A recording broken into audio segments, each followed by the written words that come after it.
ብሎ ማረግ ያለበትን ነገር በሙሉ አድርጎ አንዳንድ ሰው መገኘት የማይጠበቅበት ቦታ ላይ ሊገኝ ይችላል። እና ሰው ላይ ለመፍረድ እውነቴን እንምላችሁ ክርስቲያኖች ቶሎ አትሂዱ። ምን ብሎ እዛ ላይ እንደደረሰ ስለማናውቅ ብሎት ያቅሙን ከዛ ኋላ ካቅሙ በላይ ሲሆን ለዛ እኮ ነው ሰው ቤተክርስቲያን መጥቶ በለመነበት እግሩ ጠንቋይ ቤት ታገኙታላችሁ።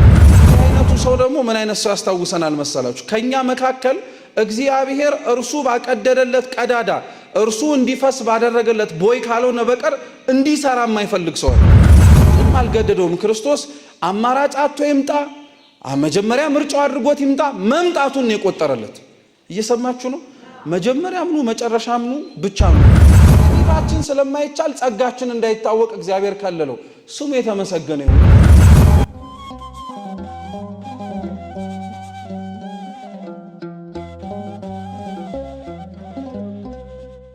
በስመ አብ ወወልድ ወመንፈስ ቅዱስ አሐዱ አምላክ አሜን። ክርስቶስ ተንሥአ እሙታን አሰሮ ለሰይጣን ሰላም ኮነ። የተወደዳችሁ የተከበራችሁ የልዑል እግዚአብሔር ቤተሰቦች፣ ክቡር አባታችን መላከ ብርሃን ቀሲስ ሰሎሞን፣ ክቡራን አበው መነኮሳት፣ አበው ካህናት፣ ወንድሞች ዲያቆናት፣ ሊቃውንተ ቤተ ክርስቲያን፣ ከሩቅም ከቅርብም የተገኛችሁ ምእመናት በወደደን ባከበረን በአምላካችን ፍጹም ሰላም እንደምን አመሻችሁ፣ እንደምን ዋላችሁ፣ እንደምን እስከ ሰዓት ደረሳችሁ። አሜን። ቸርነቱን ምሕረቱን ይቅርታውን በእድሜያችን ላይ ጨምሮ ለዚህ ያደረሰን የአባቶቻችን አምላክ ልዑል እግዚአብሔር ስሙ የተመሰገነ ይሁን። አምላካችን ቅዱስ እግዚአብሔር ቢወድ ቢፈቅድ ከዚህ ሰዓት በኋላ ባለን ደቂቃ ሕያውና ዘላለማዊ የሆነውን የአምላካችንን ቅዱስ ቃል እንማራለን። ለዛሬ የምንማማርበት የትምህርታችን ርዕስ የሚሆነው የሙታንን መነሳት ተስፋ እናደርጋለን በሚል በጸሎተ ሃይማኖት አንድ አረፍተ ነገር እንማራለን። እስኪ የሙታንን መነሳት በሉ። ተስፋ እናደርጋለን። እስኪ ድገሙት። የሙታንን መነሳት ተስፋ እናደርጋለን። ሶስተኛ ድገሙት። የሙታንን መነሳት ምን እናደርጋለን? ጸሎተ ሃይማኖት ላይ ያለ የምንጸልየው ጸሎት ነው። በዚህ ሐሳብ መነሻነት እንማራለን። አምላካችን ቅዱስ እግዚአብሔር በጉባኤያችን መሃል ተገኝቶ የራቀውን አቅርቦ የረቀቀውንም አጉልቶ ምስጢርን፣ ጥበብን፣ ዕውቀትን፣ ማስተዋልን እንዲገልጥልን የእርሱ ቅዱስ ፈቃድ ይሁንልን። ጸሎተ ሃይማኖት እንግዲህ ሁላችሁም እንደምታውቁት የዘውትር ጸሎት ላይ አባታችን ሆይ ብለን ከጨረስን በኋላ የምንጸልየው ጸሎት ነው። በስም ደረጃ ጸሎተ ሃይማኖት ተብሎ ይጠራ እንጂ ጸሎተ ሃይማኖት ከጸሎትነትም ወይም ጸሎት ነው ተብሎ ከመጠራት ባለፈ ብዙ ትርጉም አለው ጸሎቱ። ለመጀመሪያ እንኳን ብንነሳ አንደኛ የሃይማኖት ጸሎት ነው። እስኪ የሃይማኖት ጸሎት በሉ። አንድ ሰው ለምሳሌ በዕለት ተዕለት ከሌሎች ሰዎችም ጋርም ሆነ በእምነት ከሚመስሉት ሰዎችም ጋር ከሚጠየቃቸው የተለመዱ ጥያቄዎች መካከል አንዱ ምንድነው? የምታምነው እምነት ምንድነው? ቤተ ክርስቲያን የምታስተምረው የሃይማኖት መግለጫ አንቀጿ ምንድነው ተብሎ ቢጠየቅ አንድ ሰው የሃይማኖትን ጸሎትን የሚጸልየው ሁሉን የፈጠረ አንድ አምላክ በሚሆን በእግዚአብሔር አብ እናምናለን ብሎ እስከ መጨረሻው የሙታንንም መነሳት ተስፋ እናደርጋለን የሚመጣውንም ሕይወት ለዘላለሙ ብሎ የሚጸልየው ጸሎት ልመና ብቻ ሳይሆን ክርስቲያኖች የሚያምኑት እምነት ምናልባት ተጨምቆ ቢነገር ሊወጣ የሚችለውና ብዙ ነገሮችን ሊያስረዳ የሚችል ጸሎት ስለሆነ የሃይማኖት ጸሎት መጀመሪያ ጸሎት ነው ይባላል። ሁለተኛው የሃይማኖት ጸሎት ትምህርት ነው። እስኪ ትምህርት ነው በሉ። ትምህርት ነው። ቤተ ክርስቲያን ዕውቀቷን፣ ቤተ ክርስቲያን ትምህርቷን፣ አስተምሯን የምታስተላልፍበት መንገድ ነው። ለዛ ነው የኢትዮጵያ ኦርቶዶክስ ተዋሕዶ ቤተ ክርስቲያን ልዩ የሚያደርጋት ነገር ቢኖር የምታስተምረውን ትጸልየዋለች፣ የምትጸልየውንም ደግሞ ታስተምረዋለች። ቤተ ክርስቲያን ውስጥ የምትጸልዩዋቸው ጸሎቶች ክርስቲያኖች የቤተ ክርስቲያን ትምህርት ነው። የምትማሩት ማንኛውም ነገር ደግሞ ቢኖርም ጸሎትም ጭምር ነው። ቃለ እግዚአብሔር ጸሎት ነው፣ ጸሎትም ቃለ እግዚአብሔር ስለሆነ ማለት ነው። ለዛ ነው የሃይማኖትን ጸሎት እንደ ጸሎትነቱ ከእግዚአብሔር ፊት ቆመን እንመሰክርበታለን። ያመንነው የታመንነው ይህንን ነው ብለን እናገራለን። በዛው ደግሞ የሚያነበው ሰው ይማረዋል። ምንድነው ሃይማኖት ተብሎ ቢጠየቅ የኦርቶዶክስ ተዋሕዶ አማኝ ነኝ ከማለት ባለፈ ውስጡ ያሉትን ሐሳቦች በልቡናው ሰሌዳ ላይ ጽፎ መልሶ መናገር የሚችል ከሆነ ገብቶትም ጭምር የሚያምነው ይሄ እንደሆነ ተቀብሎ ከተናገረ የሃይማኖት ጸሎት ትምህርት ሆኖለታል ያ ሰው ማለት ነው። ሶስተኛው የሃይማኖት ትምህርት ማጽኛ ነው። እስኪ ማጽኛ በሉ። የጸሎተ ሃይማኖት ታሪክ እንግዲህ ከብዙ በጥቂቱ በጣም ባጭሩ ለማስቀመጥ በቤተ ክርስቲያናችን ውስጥ በተለያዩ ዘመናት ለተነሱ የክህደት ወይንም ደግሞ የተሳሳቱ ትምህርቶች ሊቃውንት አባቶቻችን ያስተማሯቸው ትምህርቶችና የሰጧቸው መልሶች ናቸው። 3 የዓለም አቀፋዊ ጉባኤያት አሉ። ቤተ ክርስቲያን በዓለም አቀፍ ደረጃ የምትቀበላቸው ማለት ነው። የኒቂያ፣ የቁስጥንጥንያና የኤፌሶን ጉባኤያት ይባላሉ። እኒህ ጉባኤያት ላይ የቤተ ክርስቲያን አስተምህሮን በማይመስል መልኩ ያቀረቡ የተለያዩ ከሃዲያን ነበሩ ወይም መናፍቃን ነበሩ። ቤተ ክርስቲያን እኒህን መናፍቃን በተለያየ መንገድ አስተናግዳቸዋለች። የመጀመሪያው እንደ ስህተት ትምህርትነቱ እንዳስተማሩት መክራ አስተምራ በተቻለው አቅም የሚያስተምሩት ትምህርት ልክ እንዳልሆነ አሳይታ ለመመለስ ሞክራለች። እየሰማችሁ ነው? ማንኛውም ሰው በቤተ ክርስቲያን ትምህርት ልዩ እንግዳ የሆነ ትምህርት ሲያመጣ ቀጥታ ይወገዝ አይባል። ሲጀመር እንዲሁ ዝም ብለን ብናስበው ራሱ ጉባኤ ተሰብስቦ ባያወግዘው እንኳን የቅዱስ ጳውሎስ ቃል ያወግዘዋል። አንድን ሰው ከቤተ ክርስቲያን ውጪ ሌላ እንግዳ ትምህርት ማስተማር ከጀመረ ቅዱስ ጳውሎስ ለዛ ነው የገላትያ መልእክቱ ምዕራፍ 1 ቁጥር 8 ላይ ሲናገር ማንም እኛ ከሰበክንላችሁ ትምህርት ውጪ የሰማይ መላእክት እንኳን ወርደው ቢያስተምሯችሁ የተለየ ትምህርት ከሆነ የተወገዙ ይሁኑ ይላል። ምን ያረጉ ይሁኑ? አንድ ሰው ከቤተ ክርስቲያን አስተምህሮ ውጪ ማስተማር የጀመረ ቀን ከቤተ ክርስቲያን መለየት ለመጀመር ጎዳና ጀምሯል ማለት ነው። ስለዚህ ያን ሰው መጀመሪያ ቤተ ክርስቲያን የምታረገው ፍርድ ቤት አይደለችምና እንደ ሐኪም ቤትነቷ ለማስተማር፣ ለመምከር፣ ለመገሰጽ ነው የምትሞክረው። አንዳንዶቻችን ይህንን ባለመረዳት ነው በዘመናችንም ሆነ ትላንትና የነበሩ የክህደት ትምህርቶች ቶሎ ብለን ስንሰማ ለመፍረድ እንቸኩላለን። ለመፍረድ የምንቸኩል ሰዎች ለቤተ ክርስቲያን ቀናኢ ሆነን ነፍስ እንዳለን ክደው ያሉትም ሰዎችና የተጠራጠሩትም ሰዎች ነፍስ አላቸው የላቸው? ስለዚህ መጀመሪያ ስለ ነፍሳቸው ነው ቤተ ክርስቲያን የሚያስባል። ነፍሳቸው መመለስ እንዲችል አይምሯቸውም ታርቆላቸው ወደ ቀናው ጎዳና መምጣት እንዲችሉ መጀመሪያ ይማራሉ። ስተት እንደሆነ ይነገራቸዋል። ይህንን ሰምተው ተምረውም አድምጠውም የማያምኑና የማይመለሱ ከሆነ በቤተ ክርስቲያን አንድ የማይሰራ ብሂል አለ። እሱ ምንድነው? ጣት ገማ ተብሎ ተቆርጦ አይጣልም የሚባል ነገር የለም። ስለሌላው ሰውነት ጤናማነት ሲባል ተቆርጠው የሚጣሉ ሰዎች ሊኖሩ ይችላሉ። ተቆርጠው የሚጣሉት ግን ተጠልተው አይደለም፣ ለብቻቸው ሆነው ስህተታቸውን ማየት የሚችሉበትን ጊዜ ለመስጠት ነው። እየሰማችሁ ነው? ክህደት በነገራችን ላይ ሰው ላይ ሊያመጣው የሚችለው አንደኛው ውጤት እንዳልኳችሁ ተምሮ የማይመለስ ከሆነ መወገዝ ነው፣ መውጣት ነው። ወጥቶ የሚጣለው ግን ላይመለስ ከዚህ በኋላ ለመባረር አይደለም።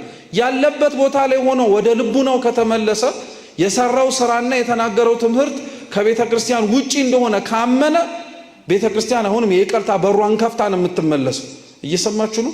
ለዛ ነው አንዳንዶቻችን ሰዎች ወጥተው እንኳን ይቅርታ ጠይቀው ሲመለሱ እንደው ወንድ የሆነ ይጥፋ የምንል ሰዎች አሉ። እንደው አንዴ እንኳን ጨከን ብለው ቆርጠው ቢጥሉ እንላለን። እናንተ ነፍስ እንዳላችሁ ሌላውም ሰው ነፍስ አለው። እየሰማችሁ ነው? ለቤተ ክርስቲያን ያለንን ፍቅር በቃለ ጽርፈት ወይም በስድብ ለቤተ ክርስቲያን ያለንን ፍቅር በሰው ነፍስ ላይ በመጨከን የሚገለጥ ምንም አይነት ሃይማኖታዊ አስተምሮ ቤተ ክርስቲያን የላትም። እንኳን እኛ አሁን የሚበድሉትን ሰዎች ለመታገስ ይቅርና ክርስቶስ ራሱ አሳልፎ የሚሸጠውን ይሁዳ እስከ መጨረሻይቱ ሰዓት ድረስ ታግሶታል። ምን ቁም ነገር ሊያስተምረን ፈልጎ እንደሆነ ታውቃላችሁ? እርሱ እያወቀ የተሸከመውን እናንተ በደላቸውን ባታቋቸው እንኳን እንደዚህ ያክል ነፍስ አላቸው ብላችሁ መታገስ አለባችሁ ለማለት ነው። እየሰማችሁ ነው? ስለዚህ ቢቻል እንዲመለስ ይደረጋል። እማይሆን ግን ከሆነ ራሱን ማየት እንዲችል እንዲለይ ይደረጋል። ይሄን በነገራችን ላይ እኮ ልብ አላላችሁትም እንጂ ንስሐ በምትገቡበት ጊዜ ላይ ቀኖናችሁን እስክጨርሱ ድረስ ቅዱስ ቁርባን መቀበል ትችላላችሁ አችሉ? ይሄ ቀላል ጥያቄ ነው። ትችላላችሁ አችሉ?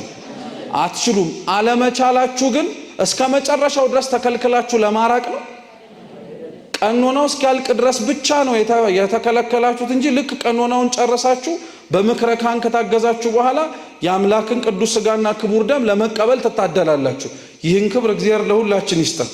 እስከምትቀበሉ ድረስ ግን የተከለከላችሁትን ሰልፍ ኤግዛሚኔሽን ነው የሚባለው። ራሳቸውን ለይተው ከቤተ ክርስቲያን አንድነት ወጥተው ማለትም በቀኖና ራሳቸውን አግልለው ኃጢአታቸውና በደላቸውን ለማየት እድል ይሰጣቸው። ግልጽ ነው? ገብቷቸዋል? በሶስቱም ዓለም አቀፋዊ ጉባኤያት ላይ የተነሱ ከሃዲያን ይሄ ነበር የተደረጋላቸው። አርዮስም በሉት፣ ንስጥሮስም በሉት፣ መቅዶኒዮስም በሉት፣ ማናቸውም የተነሱት ከሃዲያን መጀመሪያ ትምህርት ነው የሚሰጣቸው። እማያምኑና የማይቀበሉ ከሆነ ግን ስለሌላው ሕዋሳት ጤንነት ሲባል እነሱ ለብቻቸው ኃጢአታቸውን አይተው መመለስ እንዲችሉ ተብሎ ሊርቁ ሊሸሹ ከቤተ ክርስቲያን አንድነት ሊወጡ ይችላል። ለሁሉም እግዚአብሔር አምላክ ልቡና ይስጥልን። የሙታንን መነሳት ተስፋ እናደርጋለን ተብሎ የተነገረውም አንድ የጸሎት ሃይማኖትም አረፍተ ነገር ወይንም ደግሞ የቤተ ክርስቲያንም ትምህርት ተመሳሳይ ሐሳብ ነው ያለው። የክርስቶስን ከሙታን መነሳት ይቅርና በጥቅሉ በቤተ ክርስቲያን ታሪክ ላይ በነበሩት ቆይታዎች ላይ ብዙዎች ስለ ሙታን መነሳት የማያምኑና የማይቀበሉ ነበሩ። እንደው አንዶቹን እንኳን ለማንሳት ብንሞክር ራሱ ክርስቶስ በዚች ምድር ላይ ዞሮ በሚያስተምርበት በመዋዕለ ስብከቱ ዘመን ላይ አንዱ ከእስራኤላውያን ወገን የሆኑ ሰዱቃውያን ተብለው የሚጠሩ ምድቦች ነበሩ። ሰዱቃውያን ከብዙ አስተምህሮታቸው ውስጥ በጣም የሚታወቁበት መገለጫቸው በትንሣኤ ሙታን አያምኑ። ሰው ሞቶ ተነስቶ የሚባል ሐሳብ የለም። ይበላል፣ ይጠጣል፣ በዚህ ህይወት ላይ ይኖራል፣ መጨረሻ ላይ ደግሞ አይነሳም ይላል። እየሰማችሁ ነው? ይሄ የሰዱቃውያን ሐሳብ ነው።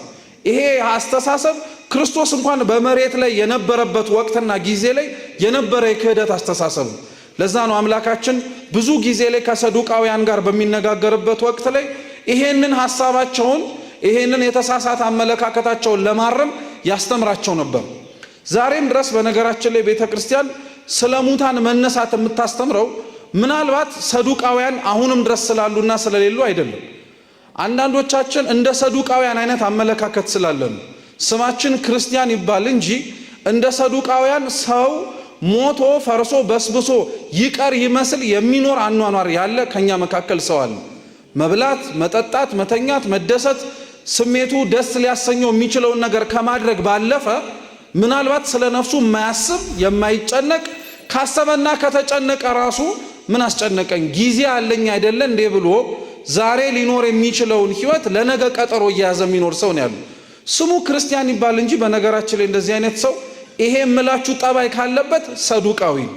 እየሰማችሁ ነው? ሰዱቃዊ ነው። የሙታንን መነሳት ተስፋ እናደርጋለን ብሎ ያመነ ሰው በሙሉ እምነቱ የሚረጋገጠው ሳይሞት በትንሣኤ መኖርና መለማመድ ሲችል እስክትሞቱ ድረስ እና ሞታችሁ እስከምትነሱ ድረስ የሙታንን ትንሣኤ እናምናለን እያለ አንድ ሰው መኖር አይችልም።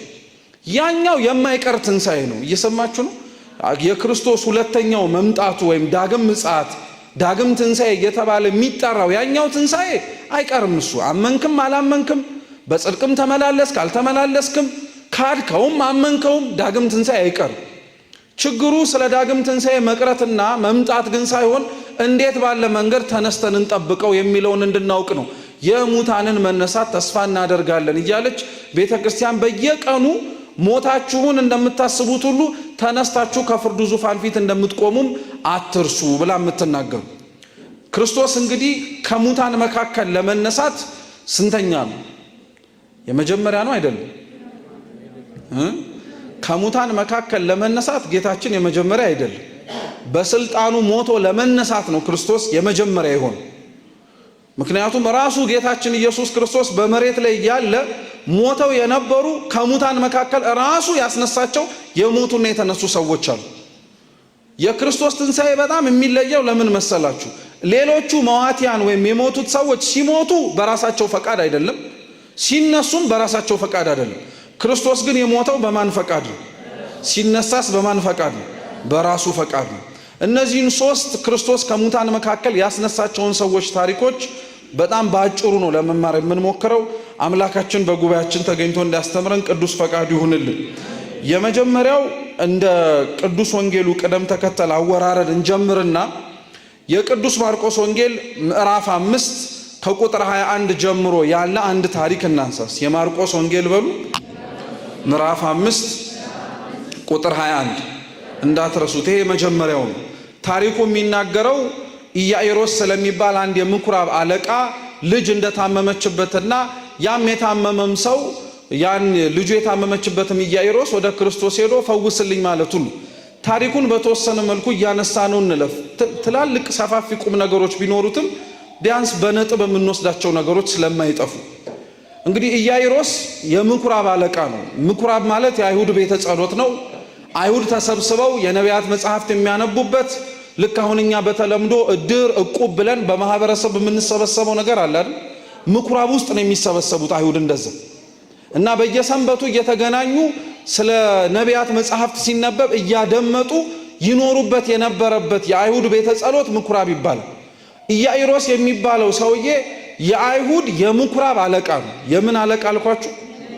እንግዲህ አይሁድን ማንም ሰው እንደሚያውቀው ለክርስቶስ ያላቸው አመለካከት እንዴት ነው ተብሎ ቢጠየቅ ብዙም ያን ያክል መውጣት መውረድ አይጠበቅባችሁም። አይሁድ ክርስቶስን ምናልባት ዮሴፍ አርማቲያስ እና ኒቆዲሞስ ሆነው የገነዙት ካልሆኑ በቀር በጣም ትላልቅ በሆነ ደረጃ ላይ ሆነው አይሁድ ሆነው ክርስቶስን ለማመንም ሆነ ለመቀበል ቆሞ ለመነጋገርም አይፈልጉም። ምክንያቱም ብዙ ነገራቸውን አስቀርቶባቸዋል። አምላካችን በዚች ምድር ላይ ሲራመድ ጥቅማቸውን አስቀርቶባቸዋል። ህዝቡን እየበዘበዙ ያሰቃዩት ነበረ። ህዝቡን ያለ እረኛ ጠባይ ወይንም ደግሞ ያለ እረኛ ጠባቂነት መገለጫዎች በጣም አድርገው በጎቹን ያማርሩበት ነበር።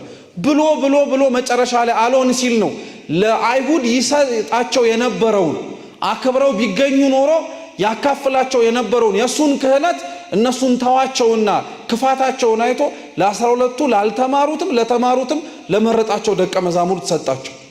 ምን ልላችሁ ፈልጌ መሰላችሁ? ኢያኢሮስ እንደ አይሁድ የምኩራብ አለቃነቱ ክርስቶስ ጋር ሄደ ስላችሁ እንደቀላል እንዳታዩት። ምክንያቱም እንደ አይሁድ አለቃነቱ እርሱ ወደ ክርስቶስ የሄደው የመጀመሪያ አማራጩ ስለሆነ ሳይሆን የመጨረሻ አማራጩ ስለሆነ ነው። ወደ ክርስቶስ በመሄዱ እንደ ምኩራብ አለቃነቱ ተውትና አይሁድ በመሆኑ ብቻ ዋጋ ይከፍል ነበር። ታስታውሳላችሁ? የመጨረሻ ላይ እናነሳታለን። ማርታና ማርያም የአልዓዛር እህቶች ማለት ነው።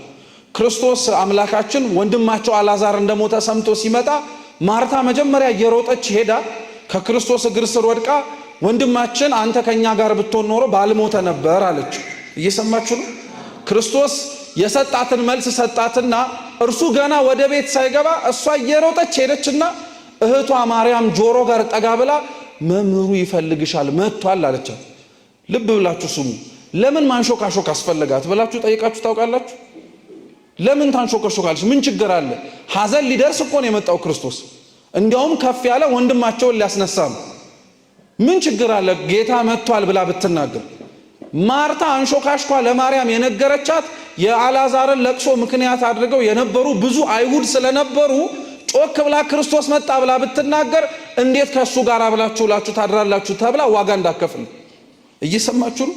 ስለዚህ ኢያኢሮስም ተነስቶ ሄደ ስላችሁ እንደቀላል እንዳትመለከቱት። በጣም የመጨረሻ አማራጩ ላይ ስለደረሰ ነው። አሁን ይሄ የሚገባው ምን አይነት ሰው መሰላችሁ? ብሎ ማድረግ ያለበትን ነገር በሙሉ አድርጎ አንዳንድ ሰው መገኘት የማይጠበቅበት ቦታ ላይ ሊገኝ ይችላል። እና ሰው ላይ ለመፍረድ እውነቴን እንምላችሁ ክርስቲያኖች ቶሎ አትሂዱ። ምን ብሎ እዛ ላይ እንደደረሰ ስለማናውቅ ብሎት ያቅሙን ከዛ ኋላ ካቅሙ በላይ ሲሆን ለዛ እኮ ነው ሰው ቤተ ክርስቲያን መጥቶ በለመነበት እግሩ ጠንቋይ ቤት ታገኙታላችሁ። እዚህ ቤተ መቅደስ ቆሞ በጸለየበት እግሩ ዓለም ላይ መገኘት የማይጠበቅበት ቦታ ላይ ቆሞ ታገኙታላችሁ። አንዳንዱ ሰው ወዶ አይደለም አማራጭ ስላጣ ነው። ኢያኢሮስ አማራጭ ስላጣ የመጨረሻ ተስፋው የነበረው ክርስቶስ ነው። ሄደና ምን አለው መሰላችሁ? ልጄ በጠና ስለታመመችብኝ እባክህ አብረኸኝና እጅህን ጫንባት ትድናለች አለ። እስኪ እጅህን ጫንባት በሉ። ትድናለች። አንድ አያርገውና ልጃችሁ ኦር የሆነ ቤተሰባችሁ አካል ታመመ ልበላችሁ፣ አያርገውና ይዛችሁት ሐኪም ቤት ሄዳችሁ ሐኪም ቤት አስቀምጣችሁት ለሐኪሙ የምትሉት እባክህ ታሟል አድነው ነው፣ እባክህ መርፌ ውጋውና አድነው ነው የምትሉት። መድኃኒት የማዘዝም ሆነ የማሳዘዝ መብት የላችሁም እናንተ። ብቻ ለሐኪሙ ሄዳችሁ ምን አርግ ብቻ ነው ማለት የምትችሉት። እንዴትም ያድርገው ብቻ ልጁ ወይም የታመመው ሰው ምን ማድረጉ እንደምትፈልጉት። አዎ ኢያኢሮስን አያችሁት? ልጁ እንደታመመችበት ያውቃል። ክርስቶስ ሊያድናት እንደሚችልም ያው በማመን ተስፋ አድርጎን የመጣው ግን እንዲያድናት ሲፈልግ ምንህን ጫንባታል። እንዲህ አይነቱ ሰው ደግሞ ምን አይነት ሰው ያስታውሰናል መሰላችሁ? ከኛ መካከል እግዚአብሔር እርሱ ባቀደደለት ቀዳዳ እርሱ እንዲፈስ ባደረገለት ቦይ ካልሆነ በቀር እንዲሰራ የማይፈልግ ሰው አለ። ሲያድነውም እሱ በፈለገበት መንገድ። ምሳሌ ልስጣችሁ። ጸበል ትጸበላላችሁ አይደለ? የድህነት ጸበል ጧት እየመጣችሁ ወይም በምንችልበት ጊዜ ላይ እና ጸበል ስትገቡ እንደው አደረሃን አምላክ ይሁን እንዳታስጮኝ፣ ካስጮከኝም እንደው በስውር አውጣው ምናምን ብላችሁ አታውቁ? መዳንም ትፈልጋላችሁ ደግሞ በዛው ልክ ደግሞ ምን ማድረግም አትፈልጉም፣ መዋረድም አትፈልጉም። ምክንያቱም ስትወጡ አንተ ሰው መስለህን እኮ የሚልም ትችት ስላለ ማለት ነው። እየሰማችሁ ነው? የኢያኢሮስ ተመሳሳይ ጠባይ ነው። ልጁ እንድትድንለትም ይፈልጋል፣ ደግሞ እንድትድንበት የሚያስፈልገውን መንገድ ይጠቁማል። እግዚአብሔር ብቻ ካለብን ደዌ ሁሉ እንደምንም አድርጎ ያድነን። ዋናው እኛ መዳን መቻላችን። ከፈለገ በእምነቱም ያድነን፣ በጸበሉም ያድነን፣ በድንጋዩም ተዳብሰን ያድነን። አረ ምን አለፋችሁ ድንጋዩንም ይሄንን ብረቱንም ተደባብሰን ያድነን። ብቻ ጤናን ይስጥ። የሥጋ ብቻ አይደለም የምላችሁ የነፍስም ጭምር። ስለዚህ እጅህን ጫንባትና አድናት እባክህ። ክርስቶስ ያንን ኢያኢሮስን አለመሄድ የሚችልበት ብዙ ምክንያት ነበረው። አንደኛ አይሁዳዊ ነው። ሊገለው የሚፈልግ ሰው ቀን ቢወጣለት አሳልፎ ሰጥቶ ይሁዳ ክርስቶስን በ30 ብር ነው የሸጠው። ይሄ ሰውዬ እኮ በ80 እና በ90 ሊሸጠው የሚችል ሰው ሊሆን ይችላል። ግን ምንም አልገደደውም። ክርስቶስ አማራጭ አጥቶ ይምጣ፣ መጀመሪያ ምርጫው አድርጎት ይምጣ፣ መምጣቱን ነው የቆጠረለት። እየሰማችሁ ነው? መጀመሪያም ኑ መጨረሻም ኑ፣ ብቻ ኑ፣ አትቅሩ። ዋናው ነጥብ እሱ ነው። ስለዚህ ክርስቶስ እሺ አብረን እንሂዳል እና አብረው እየሄዱ ደግሞ ታሪኩ ይቀጥላል። አንዲት 12 ዓመት ደም ሲፈሳት የነበረች ሴት ነበረች ብሎ ይናገራል። እና ያቺ ሴት እንደምታቋት ታሪኳም ሲነበብ እንደምንሰማው ደም ፈሷት መታመም ከጀመረችበት ጊዜ አንስቶ ብዙ ብሯን ብዙ ሀብቷን ለብዙ ባለመድኃኒቶች ሰጥታ ልትድን አልቻለች። እና ቅዱስ ዮሐንስ አፈወርቅ ምን ይላል? ይቺ ሴት ገንዘቧን ሁሉ ሰጥታ ለባለመድኃኒቶችም አፍስሳ ያልዳነችው ባለመድኃኒቶቹ ማዳን ሳይችሉ ቀርተው አይደለም ይላል። እየሰማችሁ ነው? እና የቅዱስ ዮሐንስ አፈወርቅ ምን ይላል? ይቺ ሴት እንዲህ ሆና እንድትቀጥል የፈለገው በባለመድኃኒቶቹ እጅ ሳይሆን በእግዚአብሔር እጅ እንድትድን እሱ ስለፈቀደ ነው። ብዙ ሰው ተብሎ የሆነ ጊዜ ላይ ታቸዋል። ሐኪም ቤት አንድ ጊዜ ተመላልሶ ምንም መፍትሄ የሌለው የተባለው ሰው አንዴ የሆነ ቤተክርስቲያን ወይ የሆነ ገዳም ሲመጣ ሊድን ይችላል። በባለመድኃኒቶቹ እጅ እኮ የሚያድነው እግዚአብሔር እንደሆነ እናውቃለን። የእነሱ ጥበብ አይደለም። ፈውስ የማን ስለሆነ ነው? የእግዚአብሔር ስለሆነ ነው።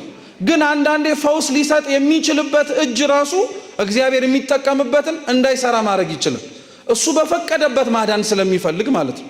ስለዚህ እሱ ሊያድናት የፈለገው የሆነ ባለመድኃኒት እንዲያድናት አይደለም። ለምን መሰላችሁ? እቺ ሴት 12 ዓመት ሙሉ ሲፈሳት ደም ስለፈሰሳት ብቻ አይሁድ ብንነካት እንረክሳለን የሚል ሕግ ስለነበራቸው በጣም ያገሏት ነበር። እንግዲህ አስቡት እንደው በጭንቅላታችሁ እቺን ሴት ሐኪም ቢያድናት ኖሮ ብላችሁ አስቡት። ሐኪሙ ራሱ ያሳርፋት ነበር? 12 ዓመት ሙሉ የታመመችበትን በሽታ ፈውሶ እኮ እሷ በሽታዋን ብትረሳ እሱ እያስታወሰ እኔ እኮ ነኝ ያዳንኩሽ እያለ ቁም ስቅሏን ያመላልሳት ነበር። እግዚአብሔር አስቡት እያንዳንዳችንን ያዳነንን በሽታ እያስታወሰ እንዲኮ ታማድኛለሁ ቢለን ኖሮ እንሳቀቅ ነበር እኮ። በሐኪም እጅ ሊያድናት አልፈለገም። በቃ ሊያማት በሚችል ሊያወራባት በሚችል ሰራውላት ብሎ ረፍት ሊነሳት በሚችል ሰው ሊያድናት አልፈለገም። ስለዚህ ወደዛ ወደ ታመመው ወደ ኢያኢሮስ ልጅ እየሄደ እግረ መንገዷን ያቺ ሴት የልብሱን ጫፍ ብነካ እድናለሁ ብላ አሰበች። እየተጋፋች ሄደች። እሷም በነፍሷን የፈረደችው እንዳልኳችሁ ይጸየፏታል። ቢነኳት ረከስን ይላሉ። ከወገሩኝም ይውገሩኝ ከመቱኝም ይምቱኝ ብቻ ቀሚሱን ብነካ ምን አረጋለሁ አለች፣ እድናለሁ አለች። ሄዳ ቀሚሱን ነካችው፣ የደሟ ምንጭ ቀጣለላት። ልብ ብላችሁ ስሙ። ክርስቶስ እቺን ሴት ያዳናት ለማዳን ወጥቶ አይደለም። እቺን ሴት የፈወሳት እሷን ለመፈወስ ብሎ አይደለም። እሱ ለማዳን እየሄደ ያለው ታሟል ተብሎ የተነገረውን የኢያኢሮስን ልጅ ነው። እግረ መንገዱን ያያትን አንዲትን ነፍስ ነው ካለፍኩኝ አይቀር አንቺም ዳኝ ብሎ ፈውስ ሰጥቷት ሄደ። እግዚአብሔር እንዲህ አይነት አምላክ ነው። የገሌን ጸሎት ለመምጣት ብቻ ነው የመጣው እንጂ አንተን ጸሎት የማይሰማ እንዳይመስል። ከነገሌ ጸሎት ጋር አንተም ትደመጣለህ። እግዚአብሔር እንዲህ አይነት አምላክ ነው። እነንተና ብቻ ስለጠሩት ለነሱ ብቻ ሰርቶ አዝናለሁ አንተም ስላልጠራኸኝ ምንም ላረግ አልችልም በቀጣይ ጊዜ የሚል አምላክ አይደለም። ያቺን ሴት እዛው እሷንም ደሟን አደረቀላትና ፈወሳት። ልክ እሷን ሲፈውሳት ምን ቢፈጠር ጥሩ ነው? ከዛ ከኢያኢሮስ ቤት ሰዎች እየሮጡ መጡና መምህሩን አታድክመው በቃ ልጅቱ ሞታለች አሉ። እየሰማችሁ ነው? ምን አይነት ንግግር ውስጡ ያለው መሰላችሁ? እሷን ሳታድናት ቶሎ ብለህ መንገድን አፋጥነህ ብትመጣ ኖሮ ታማ በነበረችበት ጊዜ ብትደርስ ምን ታረጋታለህ እንደማለት ታድናት ነበር። አሁን ግን እዛ እንንተናን ላድን ብለህ ስትቆም እናዝናለን፣ ልጅቷ ሞተች አታድክመው። እና ኢያኢሮስ የተሰማውን ሐዘን ክርስቶስ ስለሚያውቅ አብሮት ሞታለች እያሉት ወደ ቤት ሄደ። ወደ ቤቱ ሲቀርብ ሰው ሁሉ ተሰብስቦ እንደዚህ እያለቀሰ ቤተዘመድ በሙሉ እያነባ ነው። ክርስቶስ ምንም አላላቸውም። የሚያለቅሱትን ሰዎች ቤተሰቦች እና ደቀ መዛሙርት የሆኑትን ያዕቆብን ዮሐንስንና ጴጥሮስን እነሱን ወደ ቤቱ አስገባ። ሌላውን ሰው በሙሉ ውጧል እና ምን አላቸው? እቺ ልጅ እኮ ተኝታለች እንጂ አልሞተችም አላቸው። አሁን እናንተ መልሼ ልጠይቃችሁ፣ ቤታችሁ አሁን ከቤት ስትሄዱ ከዚህ ማለት ነው ገብታችሁ ትተኛላችኋል። አንድ ሰው ከእናንተ ቀድሞ ቤታችሁ የሆነ ሰው ቢተኛ ተኛ ብላችሁ ታለቅሳላችሁ እንዴ? ታስቡበታላችሁ እንዴ? ለተኛ ሁሉ ስናለቅስ አንገኝ። የተኛ ምን ማረጉ ስለማይቀር ሞት ማለት እንቅልፍ ነው። የሚቀሰቀስበትን ጊዜ አላወቅነውም እንጂ ተኝታለች እንጂ አልሞተችም አለቻቸው። እና ቤተሰቦቿ እንደዛ ሲያለቅሱ የነበሩት በአንድ ቅጽበት ተገለበጡና በሳቅ ሞቱ። ሳቁበት ሁሉም ክርስቶስ ላይ። እነሱ ከሚስቁት ጋር አብሮ ከመሳቅ ይልቅ የሞተቿን ያችን ትንሽዬ ልጅ ሊያድን ስለፈለገ ወደ አልጋው አቀረበና ጣሊታ ጣሊታ ተነሽ አላት። ወዲያውኑ ያቺ ልጅ ቀጥ ብላ ተነሳች። ጌታ ምን ብሎ ተናገረ? የምትበላዋን አምጡላታል። ያስነሳት በምትሃት ሳይሆን በእውነት እንደሆነ እንዲታወቅ ነው። ይሄንን ማጽኛ ሌላ ነገር ልንገራችሁ። ክርስቶስ በጉባኤ ለትንሣኤ ማለት ነው ለደቀ መዛሙርቱ ተገልጦ የታያቸው 3 ጊዜ ነው። ስንት ጊዜ በሉ እንጂ? የመጀመሪያው ትንሣኤ ነው። ሁለተኛው ዳግም ትንሣኤ ነው። ሶስተኛው በጥብርያዶስ ባህር ዳርቻ ለደቀ መዛሙርቱ አሳ ሲያጠምዱ ታይቷቸዋል። እና ታሪኩን ብቻ ለማሳጠር አሳ ያጠምዱት የነበሩትን ደቀ መዛሙርቱን እርሱ ጌታ እንደሆነ አውቀው ሲመጡ ከወጡበት ከባህር ዳርቻ በቅርብ ርቀት ላይ ምግብ ተዘጋጅቶ ነበር እና ክርስቶስ አብሯቸው በልቷል። ምን አርጓቸው በልቷል? አብሯቸው የበላው መብላት አስፈልጎት አይደለም፣ የተነሳው በእውነት እንጂ በምትሃት እንዳልሆነ ጠንቅቀው እንዲያውቁት። ያቺንም ልጅ ሲያስነሳት እንዲሁ ለማስመሰል እንዲሁ ምትሃት አድርጎ እንደ አስማት ወይንም ደግሞ ክፉ እንደሆነ እንደ ሰይጣን ስራ ይሄው ተነሳች ብሎ እሱ ሲወጣ እንደምትሞት ለማድረግ ሳይሆን የእውነት እንዳስነሳት እንዲያውቁ የምትበላውን ምን አርጉላታል? አዎ የዚህች ልጅ ታሪክ በነገራችን ላይ የሁላችንም ታሪክ ነው። እንዴት መሰላችሁ? ጣሊታ ትንሽዬ ልጅ ናት። ትንሽዬ ልጅ ናት። ቤቷ ውስጥ ነው የሞተችው። ለክርስቲያኖች ቤታችን ቤተ ክርስቲያን ነው። ትንሽዬ ማለት ገና ከኛ መካከል በምግባርም በሃይማኖት ሳይጸኑ ገና ክርስትና እምነቱን ሲጀምሩ የሞቱ ሰዎች አሉ። እንዴት አርገው ልትሉ መቼም አትችሉም። አንዳንዶች ባለማወቅ የሞቱ አሉ፣ የሚጠቅም መስሏቸው የማይጠቅመውን ሲያሳድዱ። ሌሎች ግን እኛ የገደልናቸው ይበዛሉ። ሁላችንም በነገራችን ላይ ይህን ልብ ብላችሁ እንድትሰሙኝ ይፈልጋሉ። ብዙ ቤተ ክርስቲያን ውስጥ ማደግ እየቻለ ያላሳደግነው ሰው አለ። እንዴት? ለምሳሌ አንድ ሱሰኛ የሆነ ሰው፣ ጠጪ የሆነ ሰው፣ አጫሽ ቃሚ የሆነ መሬት ዓለም ላይ የሚኖር ሰው ነው ልበላችሁ። መጣ ታሪኩን ለመለወጥ መጀመሪያ የሚያደርገው ነገር ቢኖር ጸበል መጸበል ነው። ጸበል ይጠጣል። ምን ይላል አይደል? እየሰማችሁ ነው? ጸበል ይጠጣል። ምን ይላል? ያንን ታዩታላችሁ። ጎበዝ በርታ ምናምን ማለታችሁ አይቀርም የዛን ጊዜ። ከዛ በኋላ እንዳንተ ስትጸልዩ ሳይ እሱም ደግሞ መዝገበ ጸሎት መቼም ሌላ የሚያውቀው ጸሎት ስለሌለው መዝገበ ጸሎት ከፍቶ መጸለይ ይጀምራል። አንዴ ሁለቴ ስታዩት አይ በርትቷል ማለት ነው ትላላችሁ። 3 4 እያያችሁት ነው። የሆነ ጊዜ ላይ ፈልጋችሁት እሱን ሰውዬ እንዲያግዛችሁ አይቀርታ ጸሎት ላይ ነኝ ብላችሁ እንደምትሉት ድሮስ አዲስ ክርስቲያን ከጳጳስ ይበልጣል እንደማናውቀው አሁን ጥሎት ሊሄድ እኮ ነው፣ ዝም ብሎ እስኪለምደው እኮ ነው ወረተኛ ብለን አናውቀው። እንዲህ ብለን የገደልነው ስንት ነፍስ አለ። እግዚአብሔር ይቅር ይበለን። ብዙ ነፍስ አጥፍተናል። እንዲህ አድርገን ማደግ እየቻሉ ገና ህፃናት ሆነው ቤተክርስቲያን ውስጥ የገደልናቸው ማለት እንደዚህ ናቸው። መስማት እየፈለጉ ሲመጡ አረ ጉባኤውን አበዛው። መጸለይ ፈልገው ሲመጡ ቦታ አጣህ እዚህ ነው የምትገኘው። መዝሙር ሲያደምጡ እናውቃለን እኮ ከአንድ ከ3 መዝሙር በኋላ 14 ዘፈን እንደምትሰማ እኮ እናውቃለን እያልን የገደልነው ሰው የለም።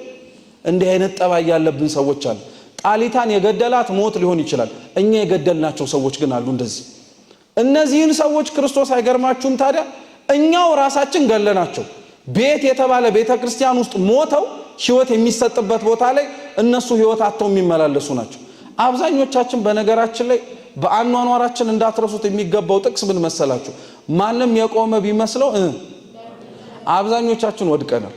የቆምን መስሎን ነው እንጂ ቤተክርስቲያን ውስጥ የቆምን መስሎናል እንጂ ተፍገምግመናል አብዛኞቻችን። አኗኗራችን ያንን ስለሚያሳየን እና ተስፋ ቆርጠናል። ራሱ አንዳንዶቻችን ቤተክርስቲያን ውስጥ የተገኘ ነው ሌላ ምንም ልንገኝበት የምንችልበት ቦታ የሚቀበለን አጣን። ብንለው ያኛው ማለም አስቸገረ። እዚህ መተን ደግሞ ምንም ለውጡን ማየትም አቃተን።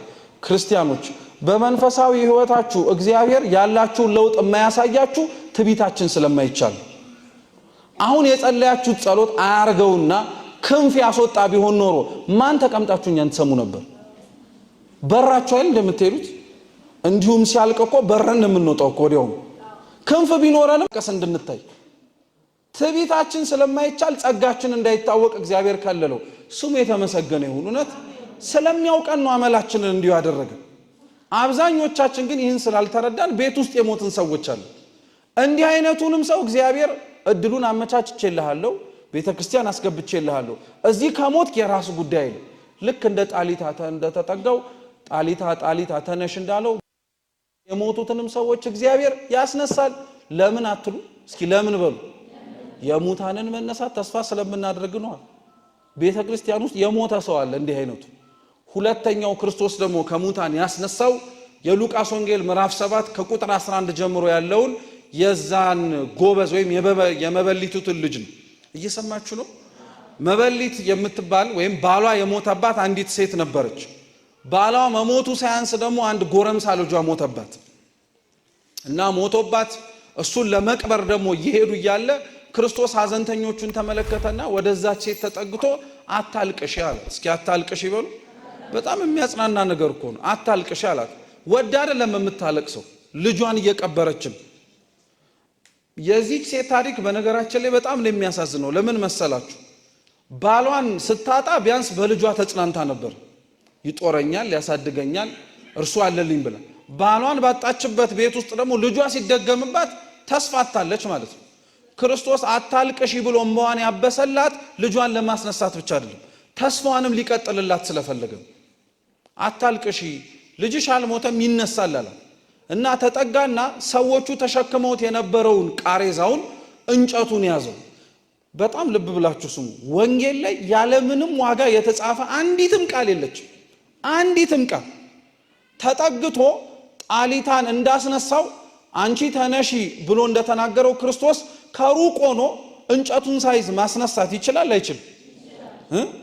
ለምን ቃሬዛውን ነካው ታዲያ? ቃሬዛውን በእጆቹ ነክቶ ነው ከዛ በኋላ አንተ ጎበዝ ተነስ ያለው። ያ ጎበዝ ተነሳ። ጭብጡ ምን መሰላችሁ? ቅዱስ ቄርሎስ ዘእስክንድርያ ይህንን ቃል ሲተረጉም ምን ይላል መሰላችሁ? ክርስቶስ የነካው ቃሬዛ ወይንም ደግሞ የነካው እንጨት ምንም እንኳን በቃሉ ቢያስነሳው እጆቹ የነካው ደግሞ ያ እንጨትም ለዛ ለሞተው ሰው ሕይወት ሰጥቶታል አለ። ቀጠለና ምን አለ? ክርስቶስ የነካው እንጨት ለዛ ሙት ሕይወት ከሰጠው ስጋው ያረፈበት ደሙ የፈሰሰበት መስቀልማ እንዴት ሕይወት አይሰጠንም አለ። ቀጠለና አሁንም የሚያቆም መሰላችሁ? አሁንም ቀጠለና ምን አለ? ክርስቶስ የተሰቀለበት እንጨት ቢሸከም ስጋውን ለ3 ሰዓት ነው። 9 ወር ከማህፀኗ ደግሞ ያስቀመጠችው እመቤታችንማ እንዴት አድርጋ ብዙ ድንቅ ነገሮችን በእሷ አታደርግም አለ። እየሰማችሁ ነው? የእሷ ድንቅ ነገር ማድረግ ምንም አይግረማችሁ። በነገራችን ተራ የሆኑ ነገሮች ላይ ስለእመቤታችን ጊዜ አታባክኑ። እየሰማችሁ ነው? አሁን ተአምር አረገች አላረገች እንዲሆነች ለእመቤታችን ተአምርም ብርቁ አይደለም። ክርስቲያኖች እየሰማችሁ ነው? እሷ ራሷ ተአምር ናት። ተውት ሌላ የምታረገውን ነገር። እሷ ራሷ ተአምር ናት። ምልክት እኮ ናት። ታውቃላችሁ? ትንቢተ ኢሳይያስ ምዕራፍ 7 ቁጥር 14 ላይ ልብ ብለን አናስተውለውም እንጂ እኮ ወንድ ልጅ ይሰጠናል ብሎ የተናገረውን የነብዩን ትንቢት ላይ ድንግል በድንግልና ጸንሳ በድንግልና ትወልዳለች፣ ስሙንም ማን ትለዋለች? ትርጓሜውም ማን ከኛ ጋር ሆነ ማለት ነው። ይሄን ቃል ከፍ ብላችሁ ሲጀምር ምን እንደሚል ታውቃላችሁ? እነሆ ዘመኑ በደረሰም ጊዜ ራሱ እግዚአብሔር ምልክት ይሰጣቸዋል ብሎ ነው የሚጀምር። እስኪ ምልክት ይሰጣቸዋል በሉ። ምልክት ማለት እኮ በግዕዝ ተአምር ማለት ነው። እሷ ናት እውነተኛይቱ ተአምር። እሷ የምታረገው ሌላው ነገር ችግር የለውም። እሷ ራሷ ተአምር ናት፣ እመቤታችን ማለት ነው። እዚህ መሬት ላይ መራመዷ ተአምር ነው። ሰው ሆና እንደ መላእክት ከንጽህና በላይ መኖር የምችል። ስለዚህ ያን ሰው ያስነሳውን እንጨት የነካውን ክርስቶስን ስታስቡት መስቀሉት እዚህ ይበላችሁ። ያ ክርስቶስ ነክቶት ሬሳውን የቀሰቀሰበትን ቃሬዛውን ስታስታውሱ ያረፈበት የእናቱ ማህፀን እዚህ ይበላችሁ። በመስቀሉ ላይ ክርስቶስ ስጋውን ቆርሶ ደሙን አፍስሶ ለዓለሙ ሕይወት ሰጠ። በእናቱ ማህፀን ላይ አድሮ ተወልዶ በዚች መሬት ላይ ተመላለሰ። ከሁለቱም እግዚአብሔር አምላክ ቃሉን አልነሳቸው። በመስቀሉም በቃሉ እንድናለን፣ በእመቤታችንም ደግሞ ከሷ በሚወጣውም ቃል ፈውስን እናገኛለን። ይሄን እናምናለን። ወደ ሙቱ ግን ስመልሳችሁ ያ ሙት ልክ እንደ ጣሊታ የኛ ታሪክ ነው። አሁን በመጀመሪያ የሞተችው ትንሽዬ ልጅ ናት አልኳችሁ። የሞተችውን ቤት ውስጥ ነው። ይሄ ጎበዝ ግን ሞቶ ከቤቱ በቃሬዛ ተሸክመው እያወጡት ሊቀበር መንገድ ላይ ነው። እየሰማችሁ ነው? አንዳንድ ሰው ቤተክርስቲያን ውስጥ ኖሮ ብሎት ምንም ለውጥ ሊያይ ይችላል። ብዙ አመታትን እኮ አስቆጥሮ ሊሆን ይችላል። ምንም ጠብ ቢል ነገር ግን የሚያየው ለውጥ የለም ራሱ ህይወቱ ላይ። እና እንደዚህ አይነት ሰው ተስፋ ይቆርጥና መውጣት ይጀምራል ከቤተክርስቲያን። ያ ጎበዝ ማለት እንደዚህ አይነት ሰዎች ናቸው። ቤተክርስቲያን ውስጥ እንዲህ ከመሆን አንደኛዬን ውጪ ቦታ አይሻለኝም ያለንን ሰዎች የለን። እዚህም ኃጢአት ከምሰራ ውጭ ወጥቼ እኮ በበድል አንደኛዬን ይሻለኛል እንላለን። እንዳይመስላችሁ እዚሁ ሁኑ። ቢያንስ እንኳን ውጭ ላይ ኃጢአት ሰርታችሁ ወደ ቤት ስትገቡ እንዲያው ኃጢአተኛ ነው የምትሆኑት። ቤተክርስቲያን ግን ከነ ኃጢአታችሁ መታችሁ ብትቀመጡ ጻድቅ አድርጎ ነው እግዚአብሔር ለውጦ የሚያወጣችሁ ቦታው ስለሚለይ። እየሰማችሁ ነው? ስለዚህ ያ ጎበዝ ተስፋ ቆርጦ የወጣ ሰው ነው። ከቤተክርስቲያን ተስፋ ቆርጦ ከመውጣት ይሰውራችሁ። አሁን ብዙ ሰው ተስፋ የቆረጠበት ዘመን ነው። በብዙ ተወጠራ። በዚህም የሚሰማው ደና ነገር አይደለም፣ በዛም የሚሰማው ሐሜት ነው፣ በዚህም የሚሰማው የጥላቻ ንግግር ነው ስለ ቤተክርስቲያን። እና እንዴ ቆይ እኔ ተቀምጬ እዚህ የምሰደበው ምን ፋይዳ አለብኝ ብሎ ስንቱ ነጠላውን ጣለኮ በዚህች ወቅት ብቻ። ስንቱ ከቤተክርስቲያን ኮብልሎ ወጣ። እንዳይመስላችሁ ክርስቲያኖች እዚሁ ቁጭ በሉ። ለጥቂት ጊዜ ነው ማዕበሉ፣ ከዛ በኋላ ጸጥ ይላል። አሁንም ጌታ እስኪመጣ ድረስ ነው ይሁሉ መሆን ግድ ስለሆነበት ነው። እየሰማችሁ ነው?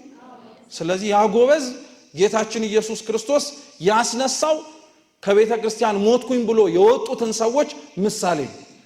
ያንን ጎበዝ ሲያስነሳው እንዲሁ ከማስነሳት ባለፈ ለእናቱ ትልቅ ነገር አድርጎላታል። ተስፋዋን ነው መልሶ የሰጣት። ስንት እናት እኮ ልጇ ቆሞ የራመድ እንጂ እኮ የሞተባታል። ብትለው ምንም ለውጥ ያጣችበት። ቤተክርስቲያን መጥቶ ተለውጦ መጥቶ እናቱ ጋር ሲሄድ እኮ ያገኘችው ልጇን ብቻ አይደለም ተስፋዋን እኮ ህልሟን እኮ ነው ያገኘችው መልሰ። ያቺን እናት እግዚአብሔር አምላክ እንዲጎበኛት እግዚአብሔር ሁላችንን ይጎብኝን። ያንን ጎበዝ እንዳስነሳ ሁሉ የሙታንን መነሳት ተስፋ እናደርጋለን ስንል ከቤተ ክርስቲያን ተስፋ ቆርጠው ወደ ዓለም አንዴና ለመጨረሻ ጊዜ ለመሞት መንገድ ላይ ያኮበኮቡ ያሉትንም ሰዎች እግዚአብሔር አስነስቶ ወደ ቤተ ክርስቲያን ይመልሳቸዋል። አዎ ለዛ ነው የሙታንን መነሳት ምን የምናረገው ተስፋ እናረጋለን። ሶስተኛው እና የመጨረሻው ክርስቶስ ካስነሳቸው ብዙ ሙታን ግን አስነስቷል ተብሎ ታሪኩ በደንብ በስፋት የተቀመጠልን ደግሞ የዮሐንስ ወንጌል ምዕራፍ 11 ላይ ያለው የአልዓዛር ታሪክ ነው። ይህንን አይተን እንጨርሳለን። አምላካችን ከሁላችን ጋር ይሁን። አልዓዛር ከነዚህ ከሁለቱ ሙታን ይለያል። ጣሊታን ክርስቶስ ያስነሳት ስለሚያውቃት አይደለም። ያንን ጎበዝ ተነስ ብሎ ለእናቱ ከሙት መካከል አንስቶም የሰጣት ስለሚያውቃት አይደለም። አልዓዛርንም በነገራችን ላይ ያስነሳው ስለሚያውቁ አይደለም። ክርስቶስ ሰዎችን ካሉበት ከኃጢአት አልጋ ላይና ከችግሮቻቸው መልስ ለመስጠት በጣም ትውውቅ የሚፈልግ አምላክ እንዳይመስላችሁ። ለምን እንደሆነ ታውቃላችሁ? እኛ የምናውቀው ሰዎች ስለሆንን ነው በሰማይ ፀሐይ የሚያወጣልን። እኛ በጣም የተረዳነው ሰዎች ስለሆንን ነው ቤተክርስቲያኑ ላይ በደንብ አድርጎ ዝናብ የሚጥለው። እንደኛ ያውቁታል ተብሎ እንደውም ይረሳዋል እንዴ? እግዚአብሔር አምላክ አያዳላም በእንዲህ አይነት ነገሩ ላይ። የአልዓዛር ግን ልዩ የሚያደርገው ምን መሰላችሁ? አልዓዛርና ቤተሰቡ ጋር ክርስቶስ ድሮውንም ጀምሮ ቀረቤታ ነበረው። ብዙ ጊዜ ላይ ወደ ኢየሩሳሌም ሲገባ የነሱ ቤት ማረፊያው ነበር። ስለዚህ አልዓዛር ሳይሞትም ያውቀዋል፣ አርፎም ያውቀዋል፣ ሲጫወት ያውቀዋል፣ ሲስቅ ያውቀዋል፣ ሲቀልድ ያውቀዋል፣ ቁም ነገር ይዞ ሲማርም ያውቀዋል። አልዓዛርም በደንብ አድርጎ ክርስቶስ ያውቀዋል፣ ወዳጁ ስለሆነ ማለት ነው። ስለዚህ ክርስቶስ መጀመሪያ አልዓዛር በጠና ታሞ በነበረበት ጊዜ ላይ መልእክተኞችን እህቶቹ ላኩበት። የምትወደው ታሟል ና አሉት። እስኪ የምትወደው ታሟል በሉ። ጸሎት ነው በነገራችን ላይ። አሁን ከናንተ ከቤታችሁ መካከል የሆነ ሰው ቢታመም ቤተክርስቲያን መታችሁ ጸሎት ማድረግ ባትችሉ ማለት ነው መታችሁ ጌታ ሆይ የምትወደው ታሟል በሉ። በቃ አለቀ። ይገባዋል። ምክንያቱም እግዚአብሔር ሁሉንም ስለሚያደርግ ስለሚወድ የምትወደው ታሟል በሉት። ከዛ በኋላ ማድረግ የሚጠበቅበትን እሱ ያውቀው። የምትወደው ታሟል አሉት። ክርስቶስ እንደዛ ሲባል ወዲያውኑ ተነስቶ አልሄድም። ሰነበተ ያለበት ቦታ ላይ። አልዓዛር ሞቶ ከተቀበረ ከ4 ቀን በኋላ ደቀ መዛሙርቱን ምን አላቸው? ወዳጄ አልዓዛር ተኝቷል፣ ልቀሰቅሰው ሄዳለሁ አለ። ከተኛማ ይነሳል አለው። ምስጢሩ ስላልገባቸው ሞቷል ላነቀው ነው የሚሄደው አላቸው። እና ቶማስ ምን ቢል ጥሩ ነው? እንግዲያውስ ኑ አብረነው ለመሞት እንሄዳለን። ሊሄድ ነው ብሎ ከተናገረው ምን ላረገው ነው እያለ ነው። እስኪ ላስነሳው በሉ። ቶማስ ደግሞ አብረን ሄደን ምን እናርግ እያለ ነው። እንሙት እያለ ምን አገናኘው ልትሉ ትችላላችሁ። የአልዓዛር ከሙታን መነሳት ክርስቶስን ለመጨረሻ ጊዜ እንዲሞት አይሁድ ቁርጥ ውሳኔ ለማስተላለፍ የሰጣቸው ምክንያት እንደሆነ ታውቃላችሁ። እውነቴን እኮ ነው የምላችሁ። ሆሳዕና ጊዜ ላይ ክርስቶስ ወደ ኢየሩሳሌም ሲገባ ብዙዎች የልብሳቸውን እራፊ እያነጠፉ ዘንባባ እያነጠፉ ሆሳዕና እያሉ እየዘመሩ አስገብተውታል አይደል? አብዛኞቹ የመጡት ሰዎች አልዓዛርን እንዳስነሳው ከሙታን መካከል ተአምሩን ስለሰሙ እሱን ለማየት ነው የመጡት። ያ ሁላ ህዝብ ሲሰበሰብ አልነበረ? አይሁድ ልባቸው ላይ ያለው ቅናት ፈንቅሎ ወጣና ይሄ ሁሉ ህዝብ ተከተለው፣ ካልሞተ በቀር አናርፍም ብለው ቁርጥ ማሰብ የጀመሩት ያኔ ነው። የአልዓዛር መነሳት ለክርስቶስ መሞት ምክንያት ሆኖታል። እየሰማችሁ ነው?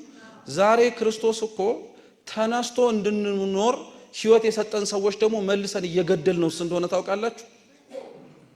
በጣም ዋጋ ያስከፍል ነው። ስለዚህ ጌታችን ኢየሱስ ክርስቶስ እንዲህ ሲሉት አብሮ ከደቀ መዛሙርቱ ጋር ሄደ። ማርታም ማርያምም እየተፈራረቁ መጥተው አንተ ከኛ ጋር ብትሆን ኖሮ ወንድማችን ባልሞተ ነበር አሉት። ሲጀመር ማን ስጋውና ነፍሱን ለየው? እሱ ራሱ አይደል እንዴ? አለማወቅ ስለሆነ ነው። ቀጠሉ። ጌታችን የት ነው የቀበራችሁት አለ። አብረው ይዘውት ሄዱ። በመንገድ ላይ ግን ሰዎቹ እህቶቹ ሲያለቅሱ ሳይ ክርስቶስ በጣም ይወደው ስለነበረ ለአልዓዛር አለቀሰለት። ለአልዓዛር እንባውን ያፈሰሰው ለእናንተና ለኔ ደሙን ያፈሰሰው እንደሚወደን ያሳየን በእንባው ብቻ አይደለም። የት ነው የቀበራችሁታል? የራሱን የቀበሩትን ሰዎች ድንጋዩን አንሱታል። አይገርማችሁም? የቀበሯችሁን ሰዎች እግዚአብሔር ሊያስነሳችሁ ከፈለገ ራሳቸው ነው ተባባሪ የሚያደርጋቸው። ድንጋዩን አንሷል፣ አስነሳ። ጠራው፣ አልዓዛር አልዓዛር ናውጣል። እንደተገነዘ ቀጥ ብሎ ወጣ። እንደ አይሁድ ስርዓት ሰው ሲገነዝ ከርቤ ሽቱ ይቀባ ነበር እና የከርቤው የማጣበቅ ጠባይ ከመግነዙ ጋር አብሮ ስለሚዋሃድ ሰውነቱ ላይ ይጣበቅ ነበር እና አንድ ሰው የእውነት ካልተነሳ መግነዙ ሲፈታ ስጋውም አብሮ ይነሳ ነበር። ልክ እንደ ማጣበቂያ እንደ ማስትሽ አብሮ ከርቤው ስለሚሆን ፍቱትና ይመላለስ ማለት መሰላችሁ? አንደኛው ካህናት ይፍቷችሁና በነፃነት ተመላለሱ ለማለት ነው። ሁለተኛው ግን አልዓዛር በእውነት እንደተነሳ ስጋውም እንዳልፈረሰ እንድታውቁት ፍቱትና ይመላለሳል። አልዓዛር ከሞተ ከ4 ቀን በኋላ ነው የተነሳው። አንዳንዶች ከሞትን እኮ አይደለም 4-10 ዓመት የሰነበትን ሰዎች አሉ። በደንብ አድርገን በኃጢአት የተቀበርን ማለት ነው። እንደነዚህ አይነቱንም ሰዎች እግዚአብሔር አምላክ እንደሚያስነሳቸው ተስፋ ስለምናደርግ የሙታንን መነሳት ምን እናደርጋለን? አምላካችን የሰማነውን በልቦናችን ሰሌዳ ይጻፍልን።